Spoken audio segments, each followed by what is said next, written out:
Maha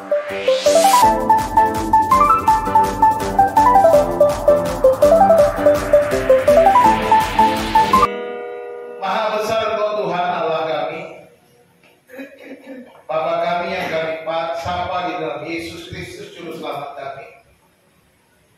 Kami bersyukur oleh karena kasih setia Tuhan di dalam hidup kami hari ini. Dan kami siapkan hati kami saat ini Tuhan untuk membaca dan merenungkan firman Tuhan. Penuhilah kami dengan Roh-Mu yang kudus ya Allah.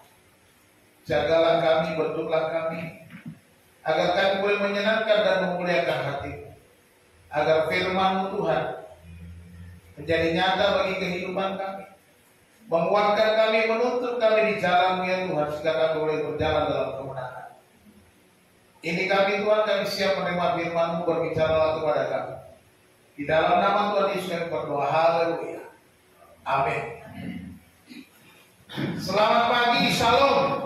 Shalom. Puji nama Tuhan. Baik Bapak Ibu yang dikasihi Tuhan, mari kita bersama-sama membaca Alkitab kita. Hari ini saya beri tema atau judul harga mengikut Yesus. Kita akan baca bersama-sama dari kitab Injil Lukas. Siapa ya? Injil Lukas pasal 14 ayat 25 sampai 27 dan ayat yang ke-33. Ya, Injil Lukas pasal 14 ayat 25 sampai 27 dan ayatnya yang ke-33. Demikian firman Tuhan. Pada suatu kali banyak orang berduyun-duyun mengikuti Yesus dalam perjalanannya. Sambil berpaling, ia berkata kepada mereka, "Jikalau seorang datang kepadaku dan ia tidak membenci bapaknya, ibunya, istrinya, anak-anaknya, saudara-saudaranya laki-laki atau perempuan, bahkan nyawanya sendiri, ia tidak dapat menjadi muridku." Ayat 27. Barang siapa tidak memikul salibnya dan mengikut aku, ia tidak dapat menjadi muridku. Ayat 33. Demikian pula lah tiap-tiap orang di antara kamu yang tidak melepaskan dirinya dari segala miliknya, tidak dapat menjadi muridku. Demikian firman Tuhan. Berbahagialah kita yang telah mendengar, memelihara dan melakukan firman Tuhan. Perhatikan di dalam setiap ayat 26, 27 dan ayat 33, Yesus menutup perkataannya dengan tidak dapat menjadi muridku. Tidak dapat menjadi muridku. Artinya ada syarat yang harus dimiliki seseorang yang mau mengikut Yesus, yang menjadi murid Yesus. Kita tentu sudah tahu lagu ini, mengikut Yesus keputusanku. Dan lagu ini sering kita nyanyikan, mengikut Yesus keputusanku, mengikut Yesus keputusanku. Kutak ingkar, kutak ingkar. Salib di muka, dunia di belakang, kutak ingkar, kutak ingkar. Lagu ini lagu yang sudah lama sekali, mungkin sejak saya masih sekolah minggu sudah saya nyanyikan lagu ini. Ya. Mengikut Yesus keputusanku, mengikut Yesus keputusanku, mengikut Yesus keputusanku, ku tak ingkar, ku tak ingkar. Lagu ini juga mungkin sudah kita nyanyikan, sering kita dengar, dan kita juga berkata tak ingkar, ku tak ingkar. Kita berkata salib yang ada di depan, artinya kita mengikuti salib Kristus itu. Dunia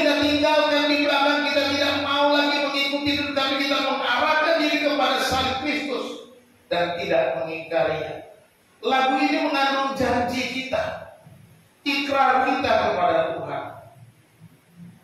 Pertanyaannya, sudahkah saudara mengikuti Yesus dengan sungguh-sungguh? Sudahkah kita mengikuti Yesus dengan sepenuh hati? Sudahkah kita mengikuti Yesus dengan seluruh hidup kita, dengan kesungguhan?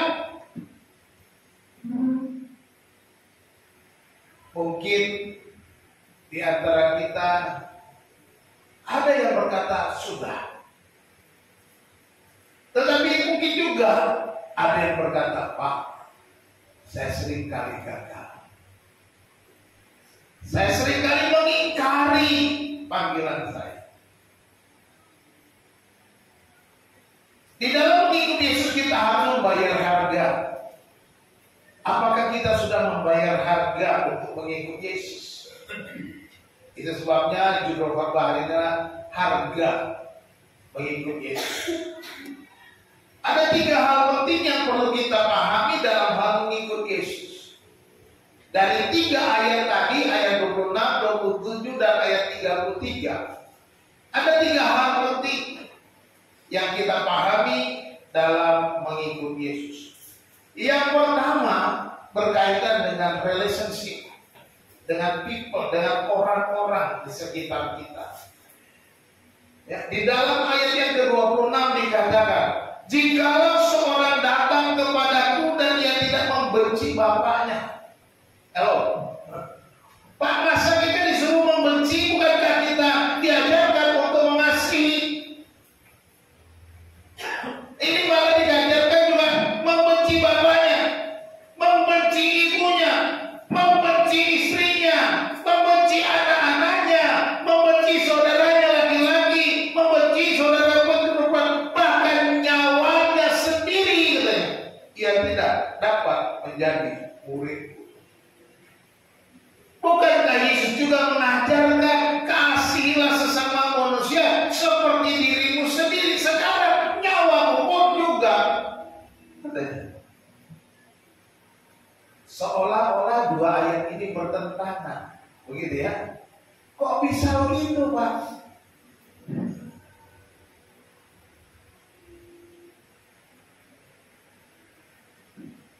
Ayat yang di sana mengasihi Allah, mengasihi sesama, mengasihi, konteksnya berbeda. Itu konteksnya sesudah kita percaya. Tapi konteks sekarang adalah ketika kita mengambil keputusan, ketika kita melangkah untuk menyatakan diri, saya mau ikut Yesus selama-lamanya. Saya mau iring Yesus. Saya mau iring Yesus sampai selama-lamanya. Ada keputusan yang harus kita bayar, yaitu bisa menentukan pilihan. Apakah saudara memilih Yesus ataukah memilih ayahmu, ibumu, sebagai anakmu, istrimu, saudaramu, nyawamu? Artinya ketika kita dihadapkan pilihan itu, ketika keduanya bertentangan, menolak engkau, seringkali ada banyak orang, apalagi kalau dari latar belakang non-Kristen, ya kan? Ketika mereka mau mengambil keputusan, Pak, kamu bukan lagi anakku. Itu dia keputusannya. Jangan lagi ada di rumah ini. Apakah kita ikut Bapa atau ikut Yesus? Itu dia konteksnya. Pilihan. Ya. Beda. Kalau sudah ikut Yesus baru kasihlah sesamamu, kasihlah Tuhan Allah, kasihlah diri. Tapi kalau ketika kita mengambil, ketika kita mau jadi murid Yesus, pilih. Apa kau tinggal tinggalkan semuanya, atau aku ikut lagi. Nyawalah, daripada aku mati dibunuh, mendingan aku gak ikut Yesus, aku ikut saja ke sana. Jadi di sini menyatakan bahwa kita harus menempatkan Tuhan itu yang pertama dalam relasi kita. Ketika kita mengambil keputusan menjadi seorang murid, ketika kita mengambil keputusan untuk ikut Yesus selama-lamanya, menempatkan Tuhan menjadi prioritas pertama, prioritas yang paling penting dari segala-galanya. Inilah yang ditekankan oleh Yesus. Kalau kau mau ikut aku, kau harus bayar harga ini. Siapa? Harga yang pertama adalah relasi kita, hubungan kita dengan orang-orang yang kita kasih, bahkan dengan nyawa kita. Apakah kita sayang nyawa atau tidak?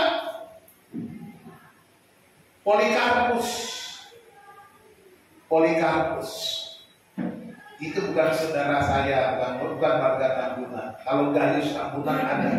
Ini Polikarpus yang zaman dulu. Polikarpus ini murid dari Rasul Yohanes. Rasul Yohanes murid Yesus. Punya murid namanya Polikarpus. Dia percaya Yesus.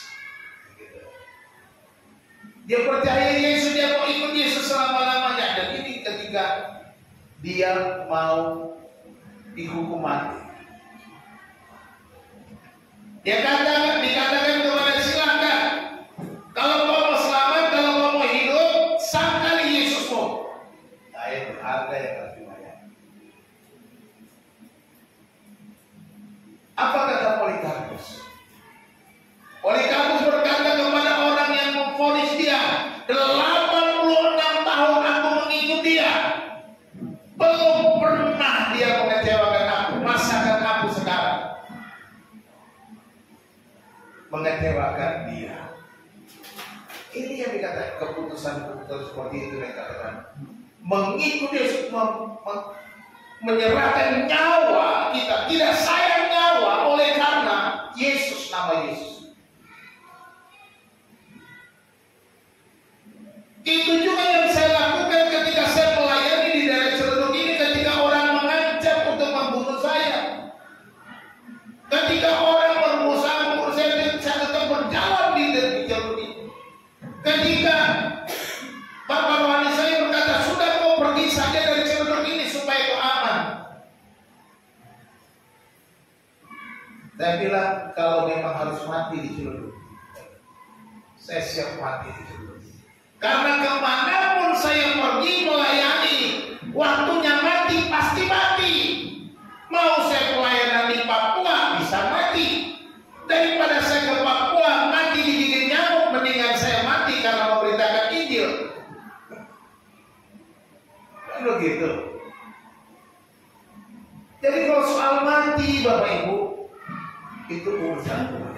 Kalau memang karena nama Yesus harus mati, silakan. Karena itu adalah perjuangan atau pengorbanan, pengabdian kita yang terbaik. Inilah yang Yesus katakan, menempatkan Tuhan itu yang pertama, menjadikan Tuhan lebih dari segala-galanya. Tidak ada yang lebih penting, tidak ada yang lebih berharga selain daripada Tuhan. Jadi kita melihat bahwa Tuhan mau ketegasan kita, Tuhan adalah pilihan pertama kita yang nomor satu. Tuhan harus nomor satu. Kalau Tuhan nomor satu, mengikut Yesus nomor satu, tinggalkan semuanya. Hari Minggu tinggalkan pekerjaanmu. Jangan pikirkan tokomu, jangan pikirkan hartamu, tinggalkan semua itu. Tuhan sanggup menjaga semuanya. Amin. Pak, teman saya, Pak, gara-gara ke gereja tokonya dicolong orang, dibongkar orang, Pak, bagaimana? Ada nggak yang begitu? Bisa saja ada. Tapi saya mau katakan, Tuhan sanggup mengembalikan 100-300 kali lipat. Katakan amin. Ya, jangan pernah dengan semua itu. Ya, bahkan tidak dengan saudara, relasi. Jadi Tuhan harus nomor satu. Perhatikan di dalam hukum Taurat, di dalam Keluaran 20 ayat 2 sampai ayat 3. Akulah Tuhan Allahmu yang membawa engkau keluar dari tanah Mesir, dari tempat perbudakan. Jangan padamu Allah lain jangan ada padamu Allah lain di hadapanku, kata Tuhan. Tuhan gak mau dijadikan nomor dua. Ketika kita menjadikan saudara keluarga itu nomor satu, Tuhan jadi nomor dua. Tuhan bilang jangan ada yang lain. Aku mencintai istriku, tetapi Tuhan nomor satu daripada istri. Itu kira-kira. Aku mencintai suamiku, tapi Tuhan nomor satu daripada suamiku. Itu lagi. Kita harus melangkah dengan iman, melangkah dengan penuh kepercayaan, jadikan Tuhan relasi. Ini penting. Harga yang kita bayar pertama adalah relasi kita antara sesama, antar orang-orang, antar keluarga, suami, istri, anak, orang tua, dan ini mana relasi yang paling penting? Tuhan nomor satu, relasi terutama. Amin. Itu yang penting. Pesan Yesus. Yang kedua, salib. Harga yang harus dibayar itu salib. Ayat 27 dikatakan apa? Baca sama-sama. 2, 3. Barang siapa tidak memikul salibnya dan mengikut aku, ia tidak dapat menjadi muridku. Barang siapa tidak memikul salibnya dan mengikut aku, ia tidak dapat menjadi muridku. Harga yang pertama, relasi kita, hubungan kita dengan keluarga, dengan diri kita. Harga yang kedua yaitu salib yang harus kita bayar. Memikul salib menjadi murid berarti kita memikul salib dan tetap mengikut Yesus. Memikul salib. Memikul salib menjadi syarat mutlak menjadi seorang murid Yesus, kata Yesus. Gak ada syarat. Ini syarat mutlak. Kalau kau tidak mau memikul salib, engkau tidak dapat menjadi murid sejati. Seperti Yesus yang sudah memikul salibnya, yang menanggung dosa seluruh isi umat manusia, seisi dunia ini, menyerahkan hidupnya hanya untuk menebus dosa, berkorban. Nilai-nilai itu yang harus kita pegang. Nilai-nilai pengorbanan, nilai-nilai kasih. Ya. Apa sih memikul salib? Kita akan lihat. Ini soal memikul salib. Yang pertama itu menyangkal diri dan mengikut Kristus. Di dalam Lukas 9 ayat 23 dikatakan, jika seorang ingin mengikuti aku, ia harus menyangkal dirinya, memikul salibnya setiap hari dan mengikuti aku. Ini berarti harus rela meninggalkan keinginan diri sendiri dan hidup sesuai kehendak Kristus meskipun hal itu sulit. Ini mengikut Yesus. Ini memikul salib, menyangkal diri, ya. Menyangkal diri kita, wah, aku hebat, aku mampu, aku kuat, aku nggak perlu Tuhan. Kalau kita masih lakukan itu, maka kita nggak bisa ikut Yesus. Tidak layak menjadi murid. Ini penyangkalan diri. Sama seperti Yesus ketika memikul salib. Dia adalah Allah sendiri yang jadi manusia. Dia tinggalkan kemuliaannya. Dia sangkal dirinya menjadi manusia. Ke tempat hina. Ikut salib. Dia tidak mempertahankan dengan firman Tuhan keilahiannya. Dia tidak pertahankan itu.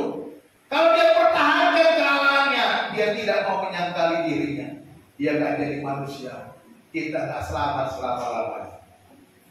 Jadi kita harus rela meninggalkan keinginan diri kita dan hidup sesuai kehendak Allah. Tinggalkan kedagingan, kebiasaan lama, dosa-dosa, tinggalkan. Pak, ini sulit Pak, udah kebiasaan Pak. Apalagi kalau malam minggu Pak. Malam minggu saya ditelepon, bagaimana manjaha kita hari malam ini katanya. Siapa itu yang suka manjaha malam minggu? Si Opung ngerti kalau manjaha. Bapak-bapak yang nggak tahu manjaha itu main kartu Pak. Main judi. Kalau orang main kartu kayak orang baca buku kan, itu manjaha. Orang Batak istilahnya itu manjaha. Lagi membaca, manjaha itu membaca. Membaca kartu bukan baca buku, bukan baca Alkitab. Ini susah Pak, ditelepon aku terus-menerus Pak. Kan gitu. Ya kalau mau ikut Yesus, kalau yang menjadi murid Yesus, ya tinggalkan. Itu namanya memikul salib. Aduh berat Pak. Ya memang berat. Pertama berat, tapi lama-lama ringan. Karena Yesus akan ganti dengan kuk yang kupasang. Pikulah kuk yang kupasang. Sebab kuk yang kupasang itu enak, kata Tuhan. Amin. Kalau pertamanya berat. Karena apa? Karena kita sudah berkarat di situ, dan jatuh cinta di situ. Kita tidak tempatkan Tuhan yang pertama. Kita tempatkan hobi kita itu yang salah itu. Apalagi itu yang suka ikut lomba mancing kalau hari Minggu, tinggalkan itu. Pak, lomba mancingnya seru Pak. Padahal ikannya nggak dimakan juga ya, tapi hobi Pak. Gimana ya Pak? Tinggalkan kebiasaan itu. Bayar harga pikul salib. Nah, gitu ya. Jangan sampai mancing aja kerjanya hari Minggu. Mana tuh Bapak? Lagi mancing. Ingat saya si Simon. Mana Bapak? Mancing. Puji Tuhan sekarang bapaknya sudah nggak mancing lagi. Ya, jadi ini pikul salib namanya seperti meninggalkan keinginan diri sendiri, kebiasaan-kebiasaan, hidup sesuai dengan. Yang kedua itu memikul salib, siap menderita demi Tuhan, demi Kristus. Lukas 14 tadi ayat 27. Barang siapa tidak memikul salibnya dan mengikut aku, ia tidak dapat menjadi muridku. Memikul salib di sini berarti siap menanggung penderitaan, pengorbanan, atau pengeraian karena iman kepada Kristus. Ya, siap berkorban, menderita, seperti Polikarpus tadi. Siap menderita, seperti pendeta Yusuf Roni ketika dia bertobat dia harus masuk penjara. Siap menderita, seperti Rasul Paulus yang bolak-balik masuk penjara, bolak-balik dianiaya. Siap menderita seperti Stefanus yang dirajam. Siap menderita seperti para rasul Petrus yang memberitakan Injil dan dia disalibkan, kepalanya terbalik. Siap menderita apapun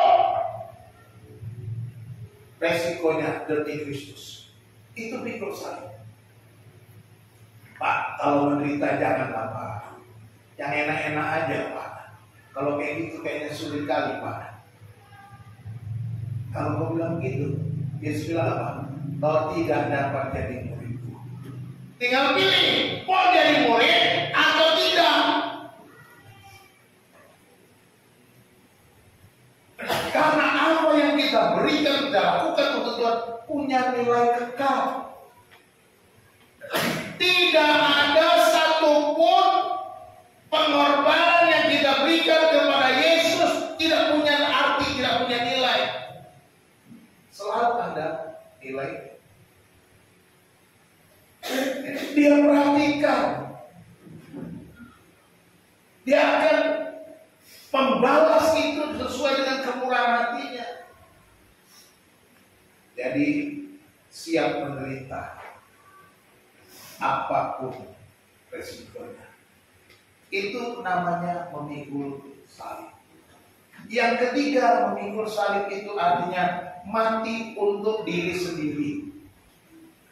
Galatia pasal 5 orang-orang yang menjadi milik Kristus Yesus telah menyalibkan daging dengan segala hawa nafsunya dan keinginannya. Menyalibkan daging ini berarti harus mati bagi dosa dan hidup bagi Allah, seperti Kristus yang mati di kayu salib demi menyelamatkan manusia.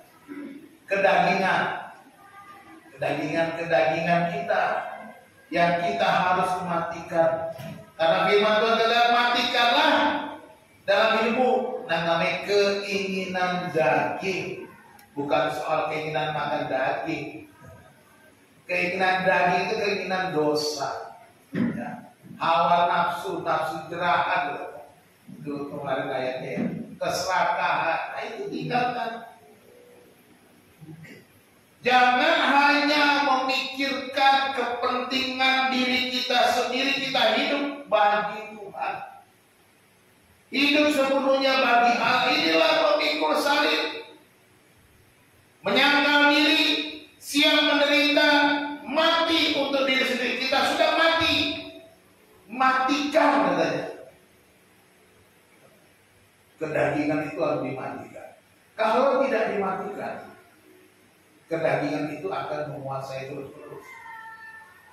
Makanya langkahnya harus mematikan keinginan daging untuk diri kita sendiri, supaya kita hidup dalam kemenangan.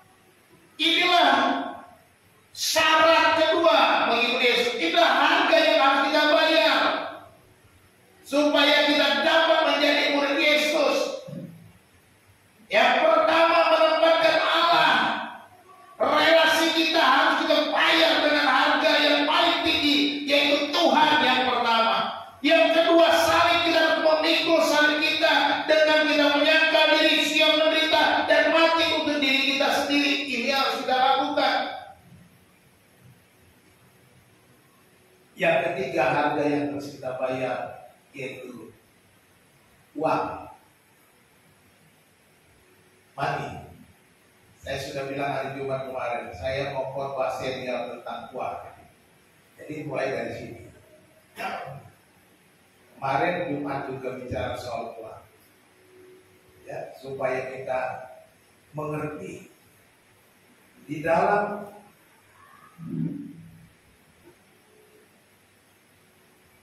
ayat yang ke-33. Demikian pula tiap-tiap orang di antara kamu yang tidak melepaskan dirinya dari segala miliknya. Perhatikan. Dari segala miliknya tidak dapat menjadi murid. Ini berbicara apa yang kita punya. Berbicara tentang harta kekayaan kita. Berbicara tentang uang yang kita punya, harta benda yang kita punya. Kalau kita tidak berani melepaskan yang kita miliki, tidak dapat menjadi murid. Kalau kita lebih mencintai yang kita miliki, kita takut bro, kita tidak dapat melayak menjadi murid Yesus. Hati-hati. Jangan jadikan hartamu berhala. Jangan jadikan hartamu Tuhan. Jangan jadikan hartamu segala-galanya. Yesus bilang, jikalau kita tidak melepaskan diri dari segala milik kita, kita tidak dapat menjadi murid Yesus.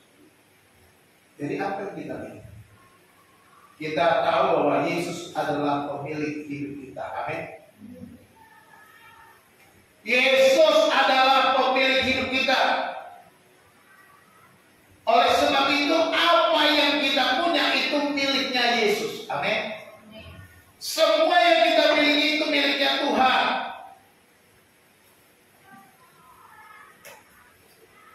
Kita saja dikuasai dimiliki Tuhan. Semua properti yang kita punya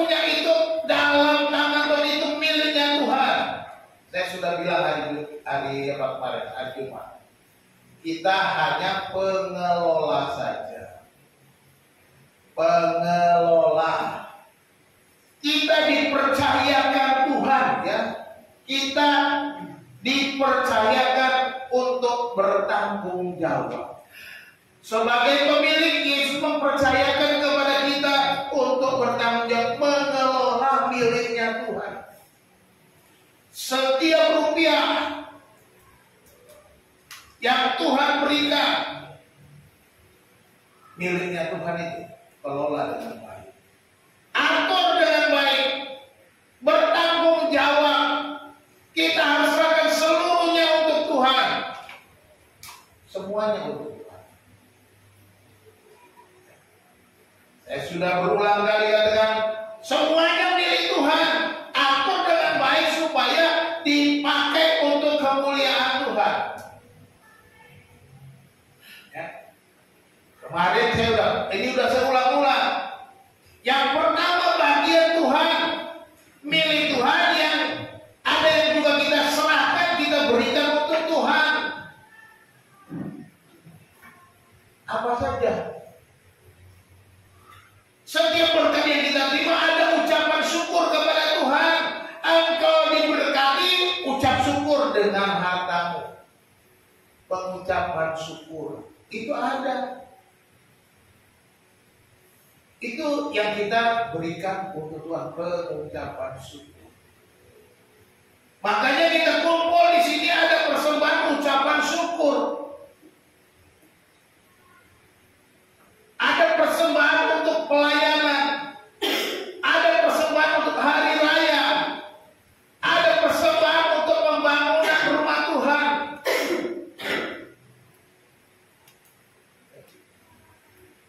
Dan ada lagi yang kita serahkan teman-teman, persepuluhan kita. Di sana di dekat pintu digantung amplop ucapan syukur, amplop pembangunan, dan amplop persepuluhan. Itu serahkan untuk Tuhan. Tetapi seringkali orang percaya pegang semuanya hartanya Tuhan, kalau aku kasih, aku kekurangan. Karena kau bilang kau kekurangan, pasti kau kekurangan, gak akan pernah bisa lepas dari itu. Tapi kalau engkau memberikannya bagiannya Tuhan, maka engkau akan dipelihara Tuhan. Cara Tuhan ajaib. Cara Tuhan luar biasa. Dia sanggup dan dia mampu memelihara kita. Bahkan dia dapat memberikan jawaban doa-doa kita jauh melebihi apa yang kita bisa doakan. Kalau kita menaruh pengharapan kita kepada Tuhan, kita tidak takut memberi. Tidak terikat kepada harta kita, tidak terikat pada uang kita. Seperti yang katakan, memang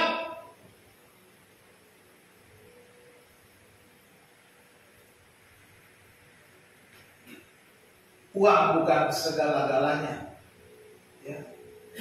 Tapi segala-galanya perlu uang. Betul ya? Uang bukan segalanya, tapi segalanya perlu uang. Tetapi ingat baik-baik, jikalau kita terikat dengan uang kita, kita tidak dapat menjadi murid Tuhan. Bagian Tuhan, semuanya milik Tuhan, tapi ada yang kita bawa untuk bagian Tuhan. Yang kedua, bagiannya apa? Bagian kita. Bagian kita apa? Untuk makan, minum, pakaian. Itu sebabnya Yesus katakan, janganlah kamu khawatir apa yang kamu makan, apa yang kamu minum, apa yang kamu pakai. Artinya, Tuhan tahu kita perlu makan, perlu minum, perlu pakaian.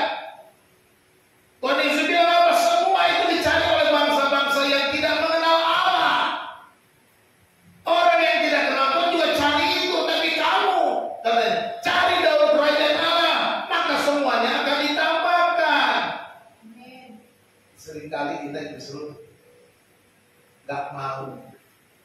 Saya mau pegang diri saya. Tuhan tahu, ada artinya ada berkat yang Tuhan sediakan untuk kita pakai. Allahmu, Bapamu yang di surga tahu katanya bahwa kamu memerlukan semuanya itu. Dia tahu. Jadi setiap berkat kelak, satu untuk Tuhan, berikan untuk Tuhan. Dua, untuk diri kita, untuk makan, minum, bayar kontrakan, bayar uang sekolah, bayar listrik, bayar. Jangan diutang-utangin, nanti utang tambah-nambah. Listrik nggak bayar berbulan-bulan, nanti diputus. Begitu. Kontrakan nggak dibayar-bayar, nanti diusir. Harus bisa Pak, tapi nggak cukup Pak kemarin. Kenapa? Karena kau berlebihan Pak. Manajemennya penting dipelajari. Bagaimana mengatur keuanganmu yang sedikit itu cukup dengan prioritas Tuhan nomor satu. Maka semuanya akan Tuhan tambahkan katanya. Kalau Tuhan nomor satu, Tuhan tambahkan, maka tidak ada masalah dengan keuangan. Yang ketiga bagiannya siapa? Bagiannya sesama orang lain.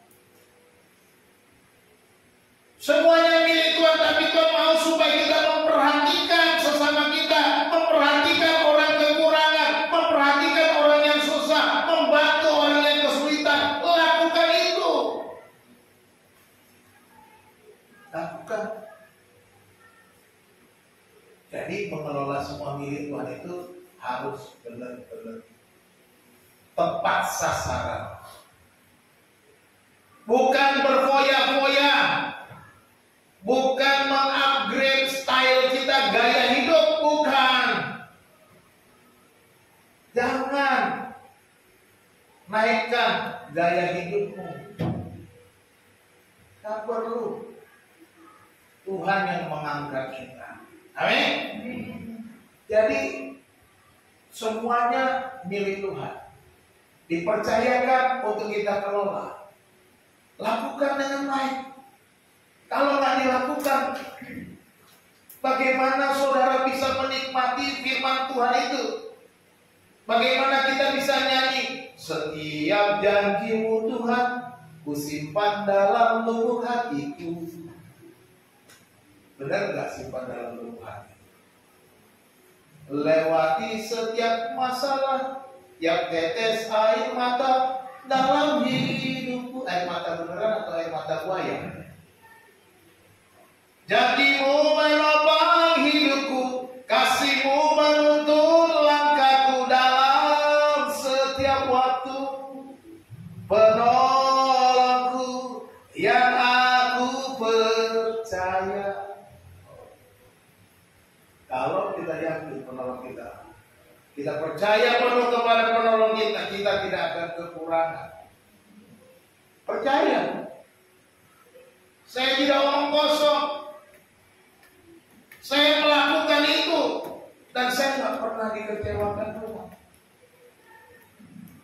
Orang banyak membohongi saya, orang banyak membuat licik kepada saya, tapi saya tidak peduli. Karena saya tahu hidup saya bergantung kepada Tuhan. Bukan orang-orang yang licik, orang-orang yang membohongi saya, bukan itu. Mereka berbohong itu biarlah Tuhan yang membalas bohongnya. Jadi perhatikan baik-baik, semuanya milik Tuhan. Di dalam Matius 19 ayat 23 ada seorang muda datang kepada Yesus, guru yang baik. Apa yang harus kuperbuat supaya aku mendapatkan kerajaan surga? Apa yang tertulis dalam Torah? Semua sudah kulakukan. Semua sudah dilakukan. Orang kaya, tajir, masih muda, lakukan hukum Taurat katanya. Luar biasa. Apalagi yang kurang? Yesus bilang apa? Jualah hartamu, bagikanlah kepada dia sedih, dia pergi, nggak jadi ikut Yesus. Lalu Yesus bilang, alangkah sukarnya seorang kaya masuk kerajaan sorga. Terikat kepada harta. Ini yang Yesus katakan.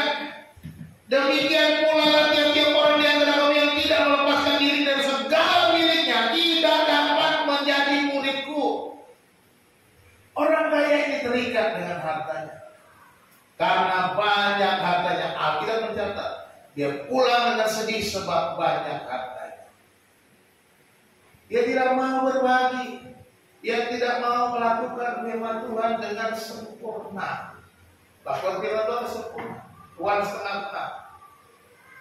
Jadi keterikatan kita kepada uang, kepada harta akan menghalangi kita untuk mengabdi kepada Tuhan. Ya. Jangan terikat kepada harta kita. Ya.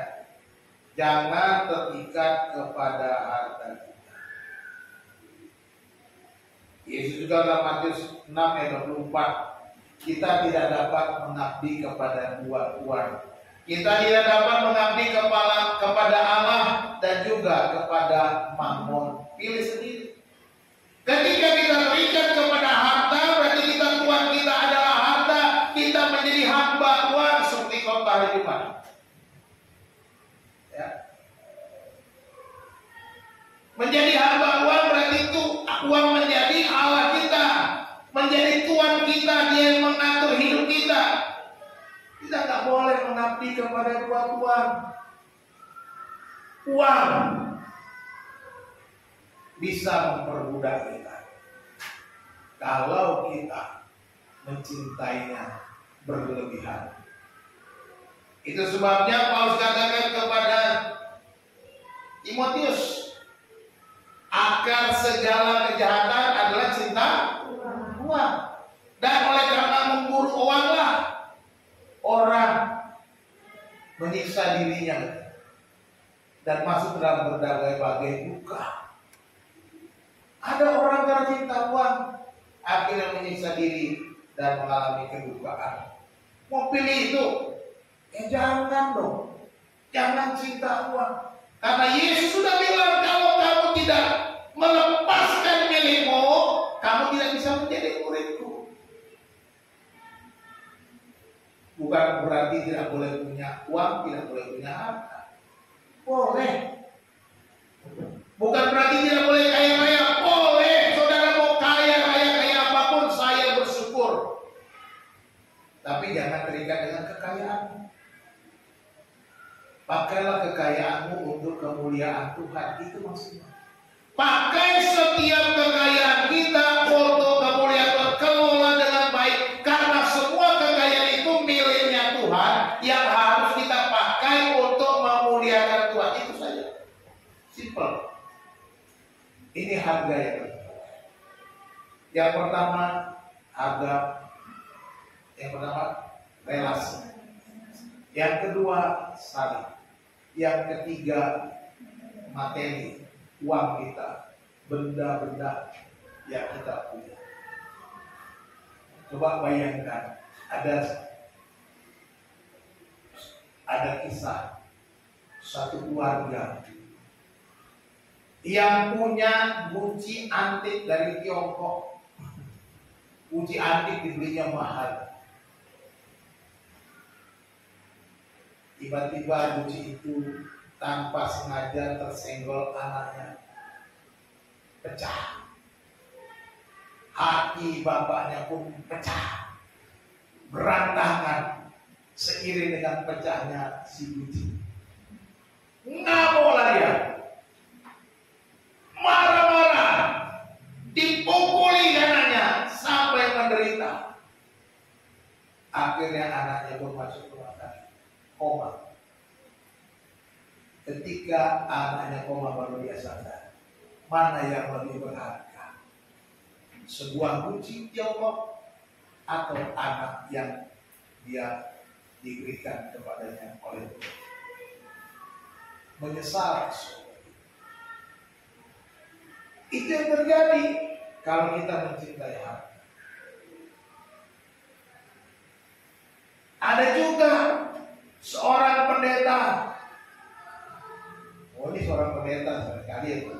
Ilustrasi pendeta ya. Pendeta ini punya ayam jago, bagus, ayam batok, bulunya bagus, ditaruh di kandang yang mahal. Wah. Ayam jago yang bagus ditaruh di kandang yang mahal. Pak Pendeta. Tiba-tiba waktu hari Minggu dia pulang gereja, dia pulang ke rumah, dia lihat kandang ayamnya kosong.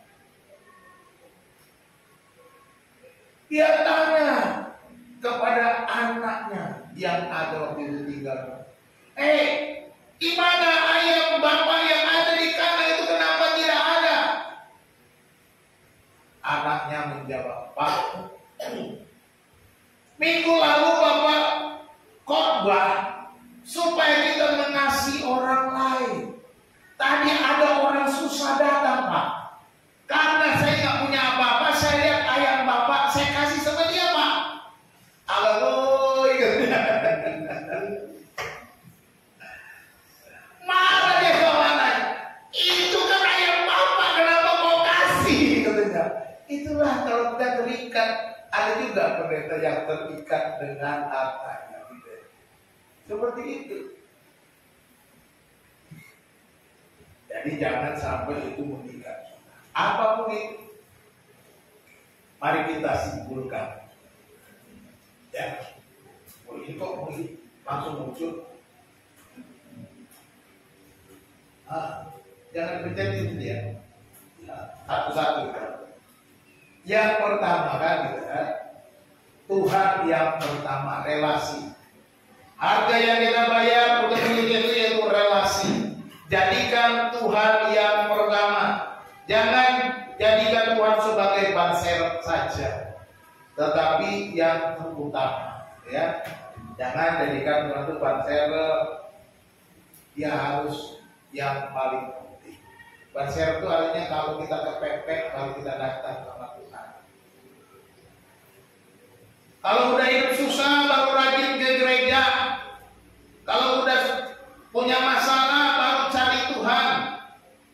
Kalau hidupnya senang dia lupa sama Tuhan. Nah, gitu. Yang kedua mungkin harganya itu memikul salib. Memikul salib. Memikul salib kita harus mengikuti Yesus dengan menerima segala risikonya. Ya, penderitaan, kedagingan kita harus tinggalkan, hobi kita lupakan. Ya, ini namanya memikul salib. Yang ketiga, harganya harus melepaskan semua hal-hal materi keterikatan kepada uang atau harta. Kita memberi kepada Tuhan sebagai tanda kesetiaan kita kepada Tuhan. Kelola dengan baik. Kelola dengan baik. Jangan merasa itu milikmu. Memang itu milikmu kau pegang. Ingat, di dalam Alkitab sebagai contoh, Ananias dan Safira. Mereka melihat orang-orang menjual harta dan membawanya kepada para rasul dan mereka juga pengen mendapat nama. Mereka jual hartanya, sebagian hartanya. Tetapi mereka sepakat, nanti bilang saja sama rasul, ini semua harta saya. Mereka datang bawa kepada rasul. Ketika ditanya, Ananias, apa ini hartamu semuanya? Ya, ini semuanya. Matilah dia, langsung. Mengapa kau mendustai Roh Kudus, kata Rasul Petrus? Kau boleh mendustai manusia, tapi Roh Kudus tidak bisa didustai. Mati dia. Datang istrinya si Safira juga begitu. Dia nggak tahu suaminya sudah pergi dikubur sama orang-orang. Datang karena kelamaan nunggu. Petrus pun bertanya, Safira, apa benar ini semua hartamu? Ya benar Pak Petrus, ini semuanya. Baru saja balik ini orang-orang mereka akan menguburkan kamu, mati ya, dikuburkan. Ada risiko kalau tidak mengelola dengan baik, apalagi dengan tipuan. Mungkin sekarang risikonya saudara tidak mati secara langsung. Kalau saudara mati secara langsung, jimat saya habis. Saya bolak-balik nanti ke kuburan. Tuhan masih murah hati untuk kita kelola, atur harta kita. Jadi jangan kita terikat dengan hal-hal materi. Harga yang harus kita bayar. Relasi kita, bayar dengan salib, bayar dengan harta kita. Tuhan Yesus memberkati kita di dalam doa. Bapa kami yang di surga, Bapa kami di dalam Yesus Kristus Juru Selamat kami, terima kasih untuk firman Tuhan yang sudah kami renungkan bersama. Harga untuk mengikut Yesus, harga menjadi seorang murid Yesus. Sungguh Tuhan, harga yang berat, harga yang besar yang harus kami berikan. Bahkan relasi kami dengan sesama kami, dengan keluarga kami, harus Tuhan menjadi lebih penting. Tuhan menjadi nomor satu daripada semua keluarga kami. Dan kami harus memikul salib kami ya Tuhan, untuk mengikut Engkau, dan juga tidak terikat dengan segala harta. Kalau kami terikat, kami tidak mau melepaskan segala yang kami miliki, maka kami tidak layak menjadi seorang murid. Tuhan, ajar kami untuk kami setia, mengikut Engkau dengan setia, melakukan firman Tuhan, hidup menurut firman Tuhan, hidup menurut pengharapan yang Tuhan janjikan di dalam firman-Mu. Kami percaya bahwa firman-Mu ya dan amin, dan Tuhan sanggup menguatkan kami, mengangkat kami, melepaskan kami dari segala kesulitan-kesulitan kami. Terima kasih Tuhan. Hamba-Mu berhenti bicara ya Bapa, kami mohon Roh-Mu yang kudus berbicara kepada kami terus-menerus tiap-tiap hari supaya kami melakukan firman-Mu. Terpujilah nama Tuhan. Di dalam nama Tuhan kami berdoa dan bersyukur. Haleluya. Amin.